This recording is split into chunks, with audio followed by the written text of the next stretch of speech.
May is National Beef Month, and we are here celebrating Kentucky's 32,000 beef producers. We're making and showcasing 4 Beef Month featured recipes that are versatile, simple, and most importantly, delicious. Joining me in the Charlie Wilson KitchenAid kitchen with more is the Director of Communications and Events for the Kentucky Beef Council, Kelly Baird. Now, you always bring a spread for Huts each and every month, but this is importantly special because I didn't know that it was Beef Month. Yes, so May is National Beef Month, so we're really excited to just be able to showcase what those 32,000 beef producers are out in their field doing, and then getting a really delicious product to your dinner tables, but maybe a little bit of a flair on some recipes that you've had before. Of course, because summer is just around the corner. I mean, we've been getting really lucky with these temperatures, so people are already bringing out their grills, and you can truly taste the difference with Kentucky beef compared to others when you go to the store. Yeah, and there are so many different options, whether you are buying directly from a producer or you're just going to Walmart or Kroger, one of those bigger box stores.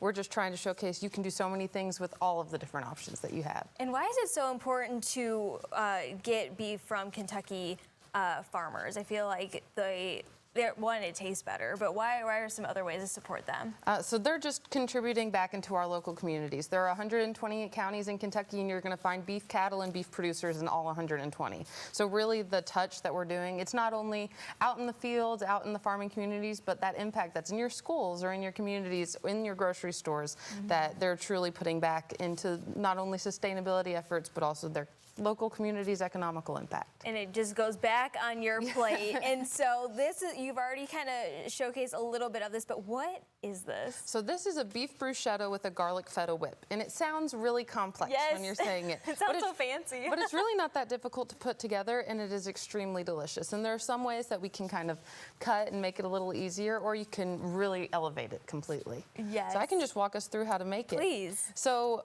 it is actually extremely simple. So what I have today is this is just a ciabatta loaf that was cut up. If you want to even make it a little bit further, you can throw it on the grill while you're grilling your steak, toast it up a little bit, or you can just put it in a conventional toaster or in the oven. So it's super simple. So I just put mine in a regular bread toaster today. Yeah. And then I grilled some flat iron steaks. So save some of the oil that you have from making your garlic feta whip. All you need to do that, if you want, you can just buy a garlic feta spread from the store. That can be super simple. But roast some cloves of garlic, smash it until it's ready to be smashed up, and then just throw in a whole thing of feta cheese. It'll look a little bit like ricotta once you get done with it, and it'll be perfect for spreading, and it's super simple.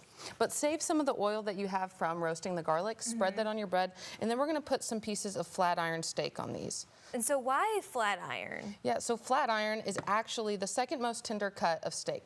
So when we think of tenderness, we're thinking like a filet mignon. That's the most. That is number one. But a flat iron steak is extremely similar, except for it doesn't have all of that natural flavor. So what you're gonna wanna have to do with a flat iron steak, it's already extremely tender. You're gonna wanna season it to your preferences. So you're gonna wanna load it up, maybe that you use a marinade, break it down even more. With this, I just put on some traditional salt and pepper just because there's so much flavor going on. You don't want to overpower it. So actually, I forgot to spread on some of our garlic feta whip, so I'm just gonna put that on underneath. Hey, if you're doing it quick, you could do it top to bottom. It really doesn't matter. Yes. So that is all that takes, and I'll just finish these two. And you could even make these a little bit smaller too if you really wanted like an hors d'oeuvre situation. Yeah. And one of the best things, at least with summer grilling and starting up, maybe you're entertaining some guests, you're having some holidays over or some guests, just go ahead and make these for an entire crowd of people. You're surely going to impress them. Yes. And you're gonna have a delicious meal. And so the next thing, I have a little mix. So also with some of that oil you saved from the roasted garlic, I just diced up some Roma tomatoes and some olives. If you don't like olives, you can leave them out. If you like some other things, adding some basil, some more cheese, but that's just a mix, or I love balsamic glaze or balsamic vinaigrette. I was just going to say that, yes. So I would add on some balsamic glaze on top of this, but then just put a nice serving of that, however much you like, on top of all of your bruschettas. Oh my gosh, it looks so good already, and we haven't even put the finishing touches on it yet. And some of these ingredients, like not everyone likes olives and not everyone likes feta cheese. And so it's great too to be able to customize with these. Maybe if you like a goat cheese more, you can add that on top of here or something else that's really creamy and added. And then all I'm gonna do on the end is sprinkle on some of that feta cheese. Oh my gosh. So it's already in that sauce that you've spread on it. And then you can just add even more.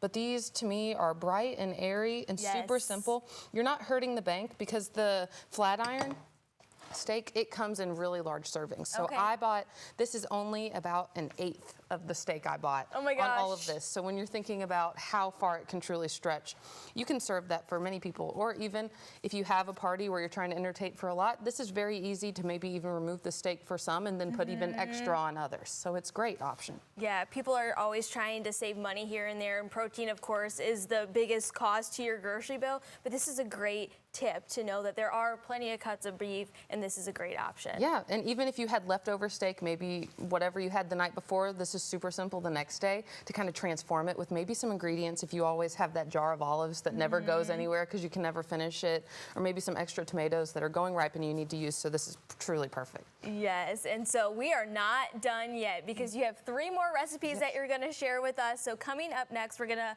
show more delicious recipes and how you can make the best kebabs for the summer. I know those are going to be super bright and colorful. So we're coming right back with more Great Day Live.